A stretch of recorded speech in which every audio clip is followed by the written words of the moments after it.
Hello, नमस्कार मंडळी. कशा आहात तुम्ही सगळेजण मस्तच असाल. तर मी आज ना भाकरी बनवणार आहे आणि ते पण एकदम कमी वेळात कशा भाकरी बनवायच्या आणि मी कसं बनवते एकदम कमी वेळ.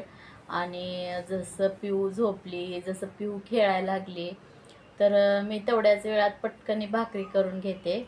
आणि मी कशा बनवते आणि किती वेळात बनवते आणि कसं बनवते तर तुम्हाला आज मी दाखवणार आहे. आणि पूर्ण व्हिडिओ बघा आणि आवडला तर लाईक आणि शेअर सबस्क्राईब करा आणि सबस्क्राईब करायला विसरू नका. तर चला बघूया आणि व्हिडिओ पूर्ण शेवटपर्यंत बघा. तर चला मी दाखवते तुम्हाला कशी करते मी. आणि आपल्याला सगळ्यालाच वेळ नसतो, म्हणजे लहान बाळ असले ना तर त्यांच्या हिशोबानं आपल्याला चलावं लागतं. तर तेवढ्याच वेळेत कसं करायचं हे बघू शकताय तुम्ही. मी एकदम नाही 7-8 मिनटामध्ये असं 4-5 भाकरी करून बनवल्यात आणि तयार केल्यात. तर चला तुम्हाला पण दाखवते मी कशी बनवते लवकरच्या लवकर असं भाकरी. तर तुम्ही बी अशा पद्धतीने बनवलात ना लवकरच्या लवकर भाकरी बनवून होत्या. तर किती पण माणसं असू द्या, पटापट भाकरी तुम्ही पण अशा पद्धतीने केलात तर तुम्हाला पण सोपं जाईल.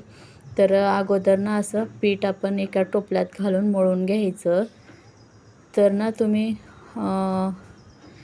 किचन ओट्यावर पीठ मळत असाल तर मळत जाऊ नका, कारण त्याने पूर्ण किचन ओटा घाण पण होऊन जातो आणि लवकर पण एकत्र पीठ नाही येत. तर असं थोडंसं असं हेवानाचं टोपलं घ्यायचं आणि त्याच्यामध्ये पीठ मळायचं कधी पण. तर मी आता ह्या टोपल्यात मळते. तर आपल्याला जास्त असं पातळ पण नाही आहे आणि लई थोडं घट्ट पण नाही, असं नॉर्मल असं भाकर बनवायच्या येईल अशापर्यंतचं पीठ आपल्याला मळून ह्याचा गोळा बनवून घ्यायचा आहे. आणि गोळा बनवून असं साईडला ठेवून द्यायचा.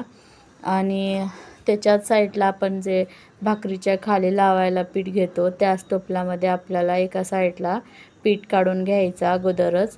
हे सगळं तयारी आपण गॅस पेटवण्याच्या अगोदर करून घ्यायची पीठ मळून. जर तुमचं ज्वारीचं पीठ वळणी वगैरे येत नसेल तर तुम्ही गरम पाण्यामध्ये मळून ठेवायचं पीठ, कारण की चिकटपणा जास्त येतो गरम पाण्याने. थंड पाण्याने तर तुमचं पीठ चांगलं असलं तर तुम्ही थंड पाण्यानं मळलं तरी काही प्रॉब्लेम होत नाही.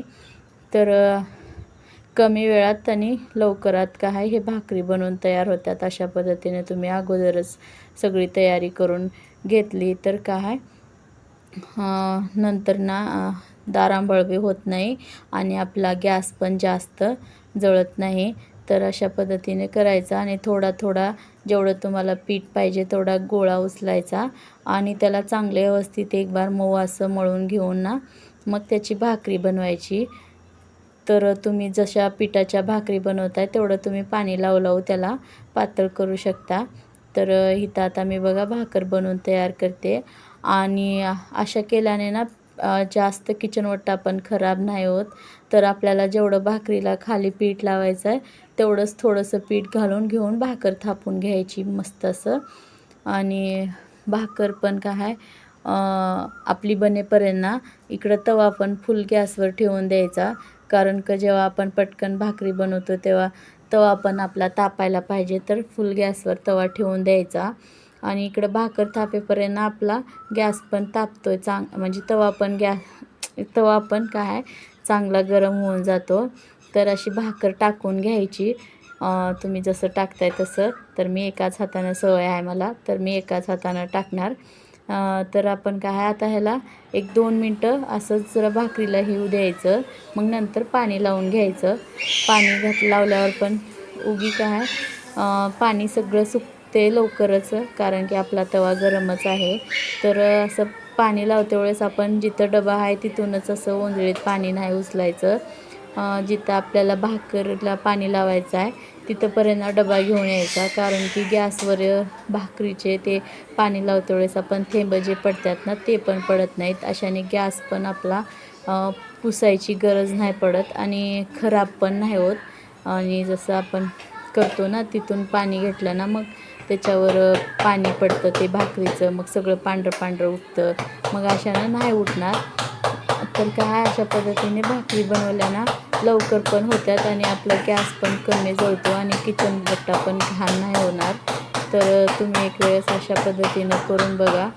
हे भाकर शेकेपर्यंत लगेच ती भाकर आपली थापून पण रेडी होते, वेळ नाही लागत थोडा पण. तर मी असं सांगितल्याप्रमाणे तुम्ही पण एक वेळेस करून बघा आणि तुम्हाला कसं वाटलं कसं नाही व्हिडिओ तर काय आवडला जर लाईक करा आणि नवीन असाल तर सबस्क्राईब करा. हे बघा अशी मस्त अशी फुलून तयार होते भाकर आपली. तर तुम्हाला कसं वाटलं कसं नाही बघा आणि असं करून तुम्ही एक वेळेस बघा जमते का नाही. मस्त असं काय भाकरी असं फुगत वगैरे नाहीत असं पण नाही आहे. तर मस्त असं भाकरी फुगत्यात. तर कमी वेळात जास्तीत जास्त भाकरी तुम्ही असं करू शकता आणि